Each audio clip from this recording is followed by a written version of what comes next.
ప్రతి సంవత్సరం ఆషాఢ శుద్ధ పాడ్యమి నుండి ఆషాఢ శుద్ధ నవమి వరకు రాత్రి సమయంలో శ్రీ వారాహి అమ్మవారిని భక్తులు పూజిస్తారు. ఈ నవరాత్రులనే గుప్త నవరాత్రులు అని కూడా అంటారు. శ్రీ వారాహి అమ్మవారు అంటే భూదేవి. ఈ భూదేవిని హిరణ్యాక్షుడు జలాల్లోకి తీసుకువెళ్ళినప్పుడు శ్రీ మహావిష్ణువు వరాహ రూపంలో అవతరించి ఆ రాక్షసుడిని సంహరించి భూదేవిని రక్షిస్తాడు. స్వామివారి మీద భక్తితో అప్పుడు అమ్మవారు వారాహి రూపం తీసుకుంటుంది. అందువలన ఈమె వరాహస్వామి స్త్రీ రూపమని కొన్ని ధ్యాన శ్లోకాల్లో కనిపిస్తుంది. అంటే వారాహి అమ్మవారు అంటే ఎవరో కాదు, సర్వ సంపదలను ఇచ్చే శ్రీ మహాలక్ష్మి. అందుకే శ్రీలక్ష్మి సహస్రనామ స్తోత్రంలో వారాహి ధరణి ధ్రువ అని కనిపిస్తుంది.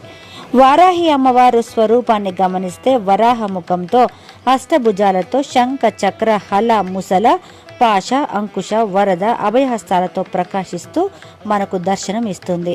ఈ రూపంలో దర్శనమిచ్చే అమ్మవారిని మహావారాహి లేదా బృహద్వారాహి అని అంటారు. అమ్మవారి చిత్రాన్ని జాగ్రత్తగా పరిశీలిస్తే ఆవిడ హలము అంటే నాగలి, ముసలము అంటే రోకలి ధరించి కనిపిస్తుంది. నాగలిని భూమిని దున్నటానికి ఉపయోగిస్తే రోకలిని ధాన్యం దంచడానికి వాడతారు. దీన్ని బట్టి అమ్మవారు సస్యదేవత అని గ్రహించాలి. అంటే పాడి పంటలను సమృద్ధిగా ఇచ్చే కల్పవల్లి శ్రీ వారాహి మాత అని అర్థం. ఉన్మత్త వారాహి, బృహత్ వారాహి, స్వప్న వారాహి, కిరాత వారాహి, శ్వేత వారాహి, ధూమ్ర వారాహి, మహావారాహి, వార్తాళి వారాహి, దండిని వారాహి, ఆదివారాహిగా అమ్మవారిని భక్తులు పూజిస్తారు. ఈ వారాహీదేవి స్తోత్ర పఠనం వల్ల సర్వ దుఃఖములు నశిస్తాయి.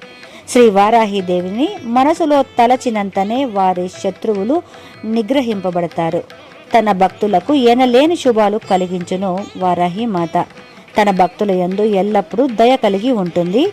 కోరిన ఫలములు శీఘ్రమే ప్రసాదించును. తన భక్తులకు విఘ్నములు ఆపదలు కలగకుండా ఎల్లవేళల యందు కాపాడును.